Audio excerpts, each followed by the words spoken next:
So good morning again, everyone. So I was going to save something to the end of my talk, but I'm so excited about this that I can't. So I'm just going to tell y'all. So this last Thursday, we received a new board.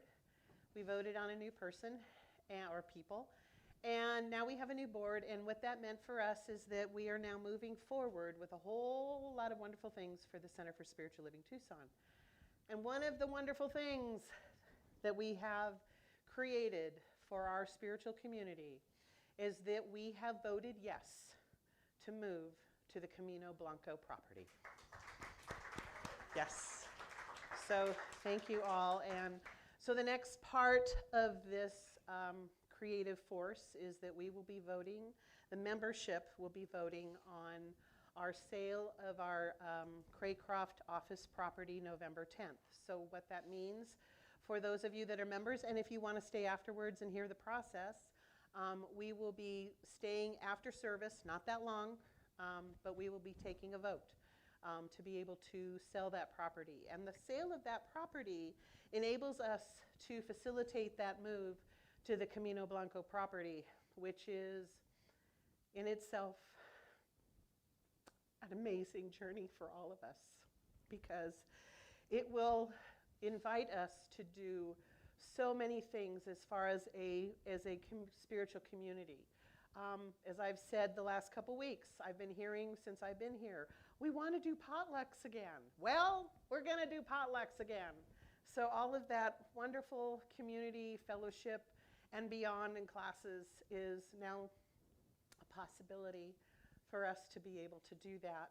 And so we'll keep, in fact, we created a little blurb in the newsletter now. It's called Reverend Ronnie's Room. And so if you want to know any of the updates of what's going on with our move, look there. And also look to the newsletter. It's got great information of what's happening in our community. So when a community moves, there can be a lot of uncomfortableness, and that's what I'm going to use as far as a word.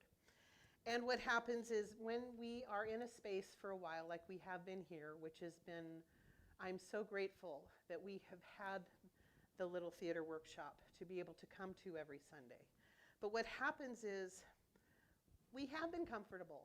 We have been joyous. We have had this amazing spiritual space. It's a beautiful theater. But we've able to turn it into a sacred space. And so what happens is some of us say, well, what happens next? Or what does that mean for me? Or what is it going to look like? And then all of a sudden you start up with all these different questions of the unknown. And what is my favorite subject this month? Fear, right? So what happens is we get into this unknown place of what's going to happen. So instead of actually placing our whole thinking mechanism into the source that I want to recognize as God, as we recognize it as the God of our understanding, we say, I hand it over. I let it go. I let it be. I know that, that the universal truth is that God will not drop us. Whatever that God of your understanding is, it will not drop us. It carries us to that next threshold, and it walks us over. And when it walks us over, it is entirely in love. It's not meant to hurt us in any way. Now, grow us, yes, we grow. And we learn not only about what's going on in our community, but the deepest part is we learn about ourselves in when things move. And what also happens is when we move, such as a spiritual community, there's a lot of moving parts. And there's a lot of moving parts within us that is going on, and it's reflective.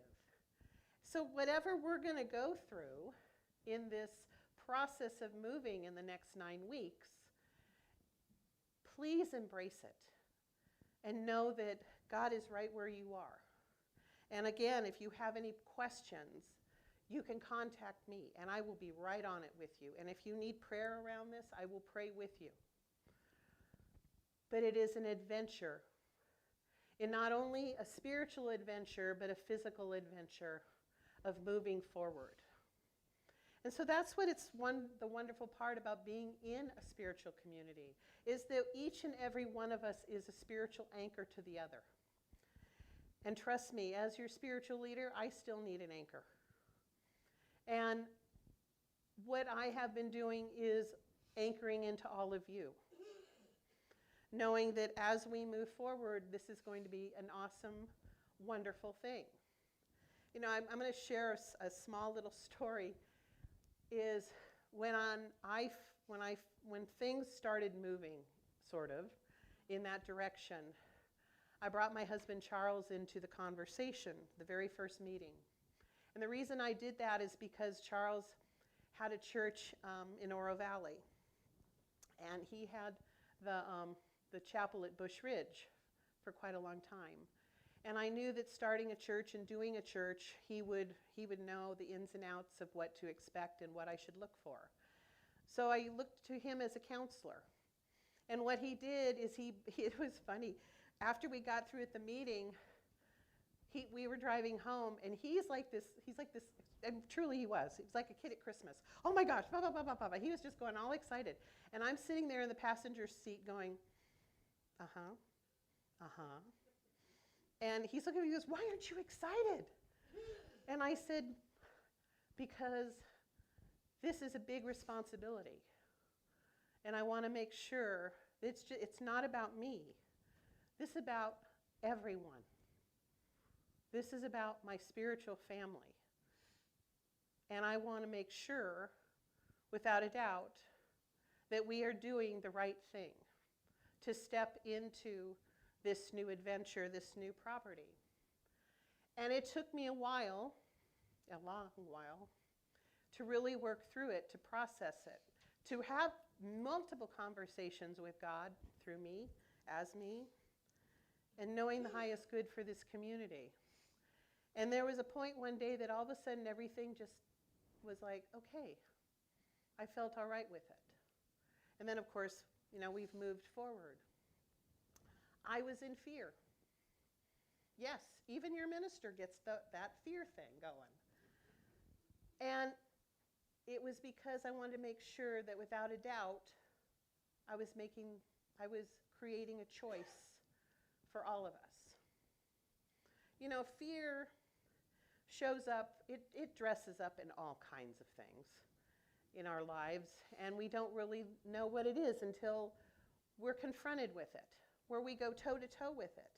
And me sitting in that passenger seat, I was confronted with a fear. Am I doing the right thing? Am I, is what I'm about to create for my beautiful spiritual community, is that what our call is from the highest good? And that's where I went. And so I went into emotions. And as a review, fear hides out in anger, worry, judgment, selfishness, shame, loneliness, and uncertainty. And then, of course, it has its genealogy of descendants, which are rage, resentment, anxiety and regret, superiority, inferiority, and hate, which I like to call intensely disliking something. It's a better word. Greed, jealousy, envy, guilt, embarrassment, and perfectionism, vulnerability, pride, and that wonderful word, change, doubt, and procrastination. So how do we transcend fear? How do we? How do we get past it? We go beyond the range of its limits. That's how we get past it. What we realize is this is what's going on in front of us, and that's not really what it is. It's not true. But we're making it true in our heads because we want it to be that, so we have something to grab onto. And why? Why do we need to grab onto it like a life preserver? We need to let it go. Let it go to its highest good, whatever it's going to do, because it's certainly not serving us. What we do is we go beyond our limited behavior of what we have learned about that particular fear or that particular emotion. What it is we believe, or what we've come to believe about that particular emotion, doesn't have to be. We can simply release it and let it go. And you're all thinking, oh, it's not that easy, Rev. You're right. That's why I talk about a process every Sunday. It's a process. I like to use the illustration of an onion skin. You have an onion. And yes, it makes us cry. But the reason why is because each layer is something that we're learning. And I will tell you, you'll never get to the core. Because life is a process. Life is continual emotions. But each time we let go of an onion skin, we've cried away whatever it is. And we've faced it and we've said, this is what I do no longer believe. But I will receive love instead. So we ask the question, what do I, or what does this person fear losing at this moment when we are in that fear? Yes, fear is about loss. What is it that we're afraid of losing when we're all upset and angry? Yes, ourselves, and also control. That big C word. Heaven forbid we should lose control over something. So instead, what we do is we say, you know what? I know I don't have to control this because I know that whatever it is, it's going to work itself out. That's pretty much the way I work things out. And I drive my husband crazy because, and he's here, he'll vouch for that. What happens is there'll be a situation of whatever's going on. And he'll say, you need to call that person, you need to do this, you need to do that. And I'm like, I'm understanding that. But what I understand myself is that it's a process, and that I know that whatever's going on, it will go away on its own. I don't have to do anything. It'll just go. Because it's no longer required. And it does. It moves on. So what I know is without a doubt that Source is and all through me. It is what I want to refer to in the science of mind as the God universe. It is all that bridges for us to be able to get to the other side. And that bridge is love. And so we simply have to remind ourselves that love is through, and this mantra, I'll give you a mantra. God is, I am. God is, I am. And when we understand that we cannot be separated from Source, when we know that God is right where we are and whatever is going on in our life, it'll reveal itself. It'll allow us to know what is really going on. One of my favorite teachers, Curtis Hopkins, said, if God is your world, what have you to fear? If God is your world, what have you to fear? Now, if you don't like the word God, you can use whatever word you want. But the God of your understanding is your world. What have you to fear? Really. What it means is that we meet fear. We look at it directly in the eye of whatever it is and we say, my God is bigger than you are. And I know that I'm trusting whatever's going on, that I will be okay in the end. And of course, we go through that crazy stuff. And it's because we're supposed to learn. We're supposed to listen. And that's the other thing, is that we are required to listen what is going on. And we don't often do that because what happens is the first thing we want to do is we want to run away from it. And when we run away from it, I will tell you it's going to meet you somewhere else. It might be in a coat and tie this time, but it might be in a dress next time. because you didn't learn, because we haven't processed and we haven't learned. So what happens is we get that same situation just dressed up differently. So when we get at that peaceful part of our existence in that process of whatever it is, then we won't experience it anymore. I promise you that. I was a Girl Scout, so. So Joseph Campbell talked about the hero's journey. And if any of you want to know about Joseph Campbell, I will recommend this wonderful book, and it's called The Hero with a Thousand Faces. It's a wonderful book. And what he talks about is the hero's journey, which is, of course, what we've all agreed to when we came into this human experience. And what it is about the willingness to leave our castle. And that castle isn't just our homes. But in our minds, it's saying, okay, this is uncomfortable, but I'm willing to step out of my comfort zone and experience whatever it is so that I can get the prize. And what he says is, it's more rewarding and meaningful life despite the fears and difficulties that lie between us and our triumphant return. And what that triumphant return is basically our holy grail. What we've learned on or through whatever fear has existed in our life, and we say, oh, I know this, I get this, and I don't have to do this anymore. And that's the prize. He goes on to say, the hero's journey is inside you. Tear off the veils and open the mystery of yourself. Perhaps some of us have to go through dark and devious ways before we can find the river of peace or the high road to the soul's destination. So we are on a continual journey. It just doesn't stop when you decide to say, okay, I'm done. I've already, traveled everywhere. Oh, no.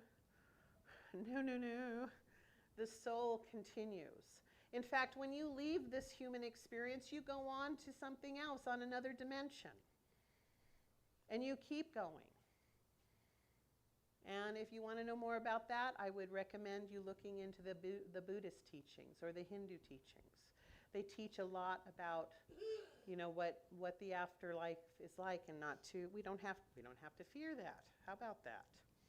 So, if you all are wondering why we're here today, it's because we're here by divine appointment. Each one of us in the spiritual community and beyond, and in our homes and the people we meet, each one of us is a teacher to the other. So whatever it is we're to know in this life, you're all giving it to each other. You're all teachers. And I often wonder why we are always, in this conflict, when really we should be looking at each other as, if you're my teacher, show me what I need to know. Instead of making up all these things and trying to be in competition, and there is no competition. We're all human. We're all beautiful, different colors and assorted sizes, and kind of like a box of chocolate. But we're all good inside. We truly are. The high road to the soul is to venture beyond the confining walls of our own uncertainties, where fear awaits to teach us just how strong and resilient we are. So whenever we go beyond that fear, whatever we have been going toe-to-toe, we find out, wow, I did this. I made it. I made it through it.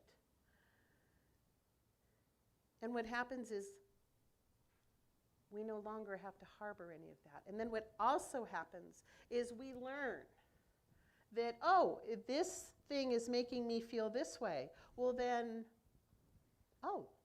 I can simply know that that's not the truth of what it is.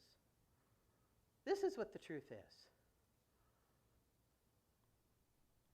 And then we're able to say, I know that right where I am, love is.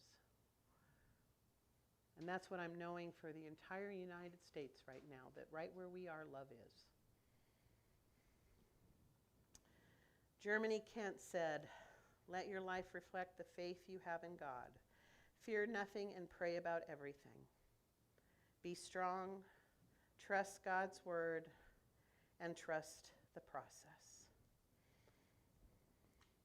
My dear spiritual community, my beloveds, please, please, with all my heart, trust the process of whatever is going on right now.